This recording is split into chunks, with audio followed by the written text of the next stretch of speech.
আবারও খুব শক্তভাবে বলছি, আগামী 12 তারিখে বাংলাদেশে কোনো নির্বাচন হবে না। 12 তারিখ কেন, ইউনূসের অধীনে বাংলাদেশে কোনো প্রকার নির্বাচন হবে না, কোনো তারিখে নির্বাচন হবে না। তাহলে ফাইনালি নির্বাচনটা আর হচ্ছে না, নির্বাচন পিছিয়ে যাচ্ছে। দর্শক শ্রোতা অবাক হতে পারেন যে এই মুহূর্তে এসে আমি এই প্রশ্ন কেন করছি। তবে আপনারা এটাও জানেন যে কোনো তথ্য প্রমাণ ছাড়া উইদাউট এভিডেন্সে আমি আমার মন করা কোনো কথা বলি না। এই যে আপনি নির্বাচনের কারণে টুপি পরছেন, এতদিন তো আপনার মাথায় টুপি ছিল না। উনি এত ভদ্র সাজে কেন? আমার আপনার মতো বদ্ধ। আমি আপনার বদ্ধ না। এই যে আপনি নির্বাচনের কারণে টুপি পরছেন, এতদিন তো আপনার মাথায় টুপি ছিল না। আমি মাদ্রাসায় পড়াশোনা করছি মাদ্রাসায় পড়ছেন, আমি এবং মাদ্রাসায় হলো পড়ছি। মির্জা আব্বাস ধানের শীষ ইনশাআল্লাহ এলাকার স্থানীয় লোক। আমার যদি অপরাধ হয় আপনি আমাকে ধরবেন। উনি এলাকার লোক, এলাকার, এখন আপনাকে আমি এমপি বানালাম, ভোট দিলাম, আপনাকে আমি পাবো কোথায়? আসসালামু আলাইকুম সম্মানিত দর্শক মণ্ডলী, এইমাত্র পাওয়া তাজা খবর। আপনারা যে ভিডিওটি দেখেছেন ইতিমধ্যে এই ভিডিওটি ভাইরাল, রাজনৈতিক অঙ্গনে তুলপাড়। আসলে কি হতে যাচ্ছে এই ভিডিওটি নিয়ে আপনারা দেখতে পারবেন। এই ভিডিওটি তাই না টেনে ধৈর্য সহকারে সম্পূর্ণ ভিডিওটি দেখবেন। চ্যানেলে নতুন হয়ে থাকলে সাবস্ক্রাইব করে রাখবেন পরবর্তী আপডেটের জন্য। প্রিয় দর্শক, তাহলে চলুন বিস্তারিত দেখে আসি। আমি আবারও খুব শক্তভাবে বলছি, আগামী 12 তারিখে বাংলাদেশে কোনো নির্বাচন হবে না। 12 তারিখ কেন, ইউনূসের অধীনে বাংলাদেশে কোনো প্রকার নির্বাচনই হবে না, কোনো তারিখে নির্বাচন হবে না। আর ইউনূসের অধীনে বাংলাদেশে যে কোনো নির্বাচন হচ্ছে না বা হবে না, এই কারণে কিন্তু আওয়ামী লীগ সভানেত্রী নির্বাচনকে কেন্দ্র করে কোনো শক্ত নির্দেশনা তার দলের নেতাকর্মীদেরকে দেন নাই। এখন অনেকে ভাবতে পারেন যে নির্বাচন হবে না, এই কথাটা আমি কি অ্যানালাইজ করে বা নিজে থেকে মন গড়া ভাবে বলতেছি? না ভাই, একটু ধৈর্য দেন, একেবারে প্রমাণ আপনাদেরকে দিয়ে দিচ্ছি। জাতীয় গণমাধ্যমে আসা প্রমাণগুলো আপনাদের মাঝে একটু তুলে ধরতেছি। আপনারা দেখেছেন যে সপ্তাহের শুরু গত রবিবার দিন হাইকোর্ট কোর্ট খোলা হলো। কোর্টে একটা রিট জারি করা হয়েছে। রিটে জাতীয় পার্টি ও এনডিএ প্রার্থীদের মনোনয়ন কেন বাতিল হবে না, হাইকোর্টের রুল। এই রুলটা কে জারি করেছেন, কারা জারি করেছেন, কেন জারি করেছেন, কি জানতে চেয়েছে একটু বুঝছেন? জাতীয় পার্টি ও এনডিএ প্রার্থীদের মনোনয়ন কেন বাতিল হবে না জানতে চেয়ে হাইকোর্টের রুল। হাইকোর্টের প্রশ্নটি এখন জানতে চাইছে নির্বাচন কমিশনের কাছে।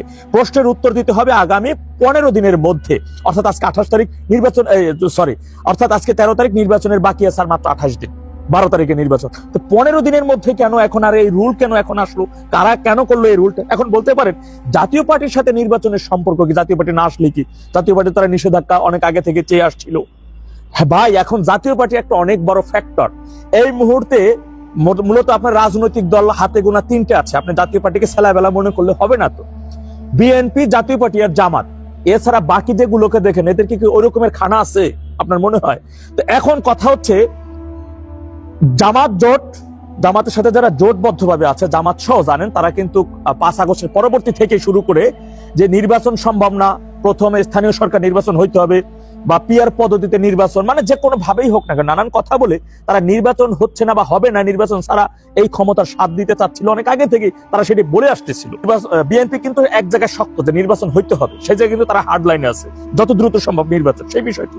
এখন যদি নির্বাচন হয়, জামাত যদি না আসে নির্বাচন হয়, জাতীয় পার্টি আছে না, বিএনপি কার সাথে খেলবে? জাতীয় পার্টির সাথে খেলবে। জাতীয় পার্টি বিরোধী দল, বিএনপি ক্ষমতায় 14, 18 এবং 24 নির্বাচনের মতো, যেটা জাতীয় পার্টি যখন আসছে। সুতরাং এখন জাতীয় পার্টি অনেক বড় একটা ফ্যাক্ট। তাহলে এখন জাতীয় পার্টিকে নিষিদ্ধ বা তার প্রার্থীদের বাতিল করার জন্য এই রিটটা কেন করা হয়েছে? আসুন একটু আপনাদের বলি যে কেন, কারা কিসের জন্য রিটটা করেছে। গত 9 জানুয়ারি, বুঝলেন, রিট কিন্তু করছে 11 জানুয়ারি। 9 জানুয়ারি লেভেল প্লেইং ফিল্ড নেই, সুষ্ঠু নির্বাচন সম্ভব নয় বলছে জামাত।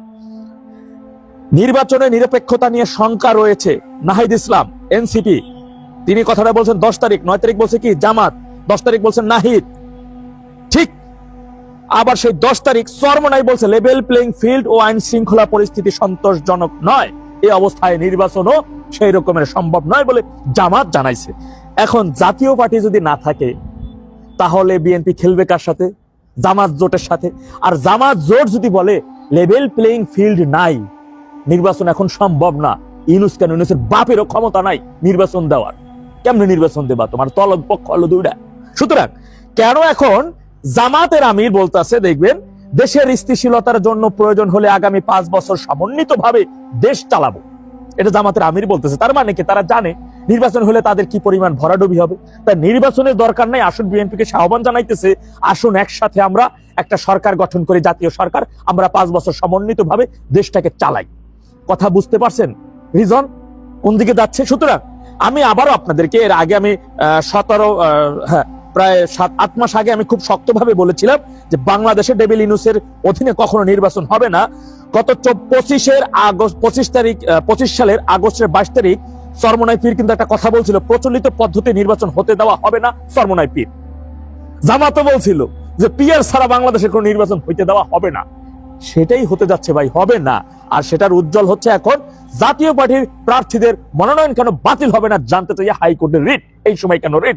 সুতরাং বিএনপির সর্বোচ্চ রকমের আইন কানুন, মব সৃষ্টি, সন্ত্রাসী, চাঁদাবাদী সবকিছু সুযোগ সুবিধা ডেভিল ইউনূস দিয়ে আসছে, গ্রেপ্তার করে নাই, কোনো অপকর্মে তাদের গ্রেপ্তার করে নাই। এমনকি প্রধানমন্ত্রী হওয়ার আগে প্রধানমন্ত্রীর সমস্ত প্রটোকল, সুযোগ সুবিধা তারেকরে দিয়ে আসতেছে ডেভিল ইউনূস।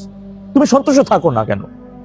তুমি প্রধানমন্ত্রী হও, আমি রাষ্ট্রপতি হই, ওই জামাতের আমির স্বরাষ্ট্রমন্ত্রী হোক, ওই চরমনায় ফিরে একটা মন্ত্রণা, একটা মন্ত্রিত্ব নিয়ে যাক, আমরা ভাগ বাটোয়ারা করে দেশ চালাই, সরকার গঠন করি, দেশ ধ্বংস হোক, জনগণ মরে যাক, এটা কোনো সমস্যা না। সুতরাং আমি আবারও হলপ করে বলতেছি, বাংলাদেশে এই শুধু 12 তারিখ কেন, ডেভিল ইউনূসের অধীনে কোনো তারিখে নির্বাচন হবে না। ইভেন অনেক পরিবর্তন আগামী 10 থেকে 12 দিনের মধ্যে জানতে পারবেন। খুব সুখবর আগামীতে দিয়ে আসছি, আপনারা নিশ্চিন্তে থাকুন। আর এই কারণেই কিন্তু আওয়ামী লীগ সভানেত্রী কোনো শক্ত প্রতিক্রিয়া নির্বাচন নিয়ে জানানে, শুধু বলছেন আপনাদের কেউ যেন ভোট কেন্দ্রে না যায়, এতটুকুই। হতাশ হওয়ার মতো কিছুই নেই, আমাদের বিজয়টা খুব কাছাকাছি চলে আসছে। প্রিয় দর্শক, আশা করি সম্পূর্ণ ভিডিও দেখে আসলেন। ভিডিওতে যে বিষয়গুলো দেখলেন, এই বিষয়টি নিয়ে আপনাদের কোনো মতামত থাকলে অবশ্যই আপনাদের মূল্যবান মতামতগুলো কমেন্ট করে জানাবেন। এমনকি চ্যানেলে নতুন হয়ে থাকলে সাবস্ক্রাইব করে পাশে থাকা বেল আইকনটি অন করে দেবেন পরবর্তী নিউজের জন্য। প্রিয় দর্শক, তাহলে আজকের মতো এখানেই বিদায় নিচ্ছি, আবার দেখা হচ্ছে অন্য ভিডিওতে। আসসালামু আলাইকুম।